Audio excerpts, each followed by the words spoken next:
तो वो हंसे। उन्होंने कहा कि एक्चुअली पे एक बार ऐसा भी हुआ, जो मेरी छोटी डॉटर है उसके साथ ऐसा प्रॉब्लम आया था। शी वांटेड कि उसको एक लड़के से शादी करने का मन हुआ जो कि लड़का ड्रग्स लेता था, और मेरे लिए ये चीज़ बहुत सीरियस थी, लेकिन उसको लगा कि नहीं नहीं। नमस्कार दोस्तों, आज ये मेरा 7th व्लॉग है और आई एम वेरी हैप्पी कि मैं ये जर्नी आपके साथ शेयर कर पा रही हूँ। आज 7वां दिन है। आज का दिन मैंने अपने पेरेंट्स के साथ स्पेंड किया। बहुत सारी चीज़ें थी, बहुत सारी बातें जो रिपीट हुई।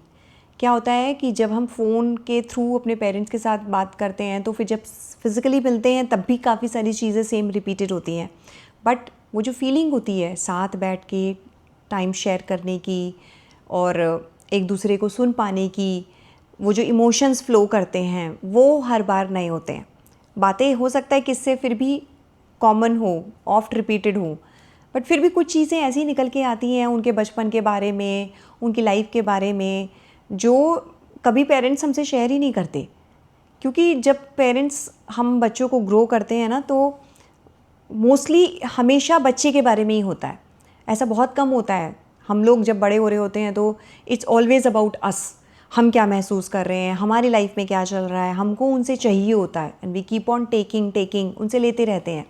बट आई थिंक जब पेरेंट्स काफ़ी एक सर्टेन एज के बाद आ जाते हैं, आप भी अपनी लाइफ में का मोर और लेस मिडिल एजेस में आ जाते हो, सेटल हो जाते हो, then it is about sharing, then it is about listening mostly. उससे पहले तक तो पेरेंट्स कम ही शेयर कर पाते हैं, ज़्यादा तो वो देते हैं, ज़्यादा तो वो सुनते हैं। तो आज मैं अपनी मदर से बात कर रही थी, तो उन्होंने बताया कि हमारे घर के पड़ोस में एक फैमिली रहती है जिसमें बेटी जो है वो ऑलमोस्ट 30 इयर्स की हो गई है। वो किसी लड़के से शादी करना चाहती है, बट उसके फादर बड़े एडमेंट हैं कि नहीं, हम इंटर कास्ट नहीं मानेंगे। कास्ट के ऊपर बड़े फिक्स्ड हैं वो। बड़ा सेंसिटिव टॉपिक है, इस पे ज़्यादा कुछ कहा नहीं जा सकता।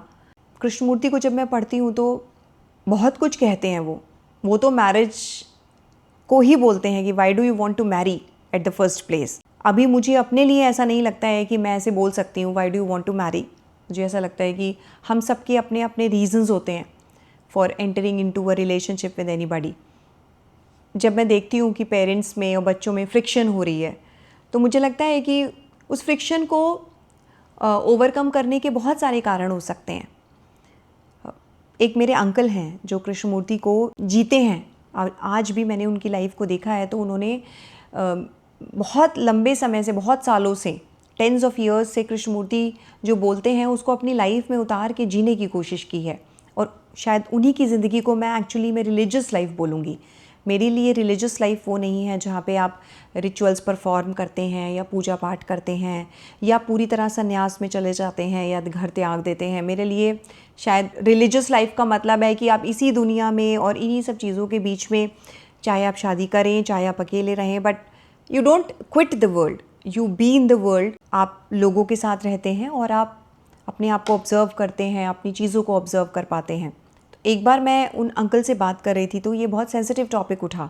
मैंने उनसे पूछा, क्योंकि कृष्णमूर्ति तो बोलते हैं कि हम ये जो कास्ट, कलर, रेस, क्रीड, जिसके ऊपर भी विश्वास रखते हैं, इनफैक्ट कल्चर सेम होना चाहिए, शादी के लिए कास्ट सेम होनी चाहिए, तो ये हमारी कंडीशनिंग्स हैं कृष्णमूर्ति के हिसाब से। तो मैंने उनसे पूछा, आपने अपनी लाइफ में पर्सनली कभी ऐसा सिचुएशन फेस किया है? उन्होंने कहा हाँ बिल्कुल, मेरी बेटी है, बड़ा बच्चा, तो उसको इंटर रिलीजन मैरिज करनी थी और ये हमारे लिए बड़ा डिफ़िकल्ट हो गया बिकॉज मेरी वाइफ तो बिल्कुल स्ट्रिक्ट अगेंस्ट थी। नहीं, रिलीजन के बाहर तो बिल्कुल नहीं जाएंगे, चलिए कास्ट फिर भी मान लेते हैं, but it was very strict कि नहीं, दूसरे रिलीजन में हम कैसे अपने बच्चे की शादी कर सकते हैं। तो कहते हैं कि मेरी बेटी भी बहुत परेशान थी। तो मैंने सोचा कि ठीक है, मैंने उस लड़के को बोला कि मैं तुम्हारे पास आके रहना चाहता हूँ। उन्होंने कहा कि मेरे मन में आया कि क्यों ना मैं जाके उस व्यक्ति को क्लोजली ऑब्जर्व करूं एज अ पर्सन, वो कैसा है, मतलब क्या मेरी बेटी उसके साथ खुश रह पाएगी, क्या वो उसका साथ दे पाएगा, is he good person to live with. उन्होंने कहा मैंने फिज़िकली जाके उस पर्सन के साथ 15 दिन बिताए और मैंने देखा वो तो बहुत अच्छा इंसान है, वो दूसरों की हेल्प भी करता है। फॉर एग्ज़ाम्पल, उसके दोस्त के पेरेंट्स आ रहे थे, रात को 2 बजे लेने जाना था, तो वो 50 किलोमीटर्स गाड़ी चला के गया अपने दोस्त के पेरेंट्स को रिसीव करने के लिए, क्योंकि उसका दोस्त उस समय अवेलेबल नहीं था। प्लस छोटी छोटी चीज़ें मैंने उसके बिहेवियर में ऑब्ज़र्व की जिसने मुझे बताया कि he is a good person to be with, तो वो अच्छा इंसान है। तो उन्होंने कहा कि फाइनली मैंने अपनी वाइफ को इस चीज़ के लिए काफ़ी एग्री किया, समझाया, हमने बहुत डिस्कशन किया एंड मेरी डॉटर की शादी हुई। और रिलीजन के लिए भी मैंने उसको ये बोला कि तुमको अपने रिलीजन को अपनाना है या उसके रिलीजन को अपनाना है, ये तुम दोनों का पर्सनल मैटर है।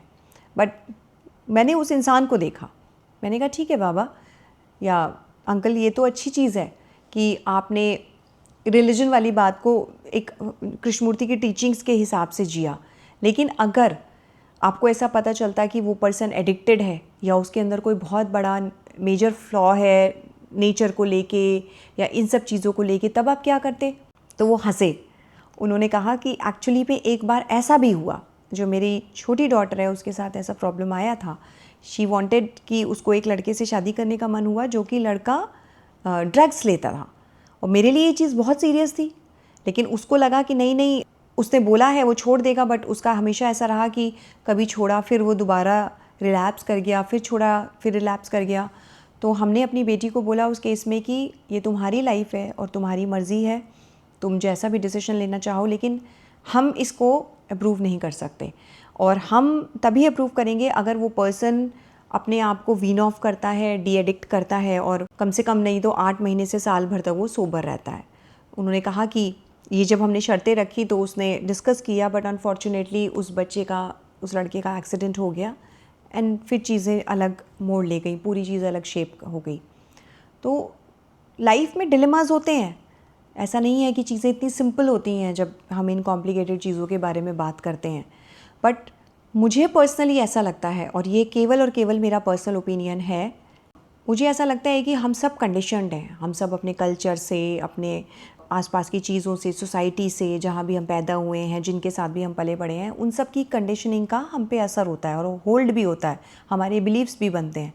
बट जहाँ तक पेरेंट्स और माँ बाप का सवाल आता है, वहाँ पे अगर पेरेंट्स का प्यार इतना ज़्यादा स्ट्रॉन्ग पड़ जाता है कि वो उन सब कंडीशनिंग्स के ऊपर उठ जाता है, तो आई थिंक चीज़ें वहाँ पे बदल जाती हैं। क्या आप अपने बच्चे को बिना अपनी स्ट्रॉन्ग रूटेड कंडीशनिंग्स के, बिलीव्स के अलावा देख सकते हो कि आपका प्यार इतना स्ट्रॉन्ग पड़ सकता है जहाँ पे आप अपनी अहम को, अपनी स्ट्रिक्ट बिलीव्स को छोड़ के अपने बच्चे के साथ खड़े हो सकते हो? ऐसा नहीं है कि कोई भी पेरेंट जो ऐसा नहीं कर पाता वो उनसे प्यार नहीं करता, अपने बच्चों से प्यार नहीं करता।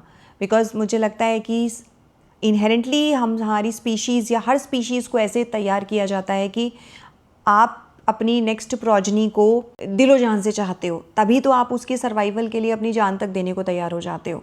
तो अपने बच्चों के लिए हर पेरेंट्स फील करते हैं, लेकिन कई बार वो जो प्यार है वो उस कंडीशनिंग में, वो थॉट्स में और वो बिलीव्स में दब जाता है। वो इतना ऊपर नहीं आ पाता कि पेरेंट्स खड़े हो पाएँ उन चीज़ों के लिए।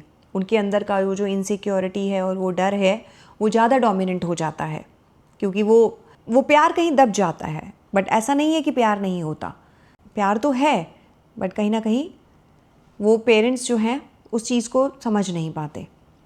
सो मैंने जो पढ़ा था कृष्णमूर्ति को, मेरे लिए ये एक एक्सपेरिमेंट करने वाली चीज़ थी।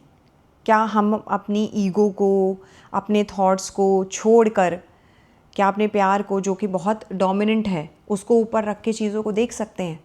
तो आज मैं इसी थॉट के साथ इस वीडियो को एंड करना चाहूँगी। ये बहुत बड़ा टॉपिक है फ्रेंड्स, बहुत ज़्यादा बड़ा।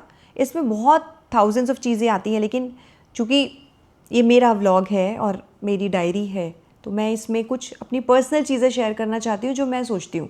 हो सकता है इसमें हंड्रेड्स ऑफ चीज़ें और भी ऐड हो पाएँ। कमेंट्स में आप बहुत सारी चीज़ें लिख सकते हो, अपने व्यूज़ भी शेयर कर सकते हो, अपने आइडियाज़ भी शेयर कर सकते हो। I will be very happy to go through them. But आज मुझे यही शेयर करने का मन हुआ, और फिर कल के वीडियो में हम लोग मिलेंगे और किसी नई चीज़ पे, कल के दिन के बारे में, नई चीज़ के बारे में बात करेंगे। आज के लिए इतना ही।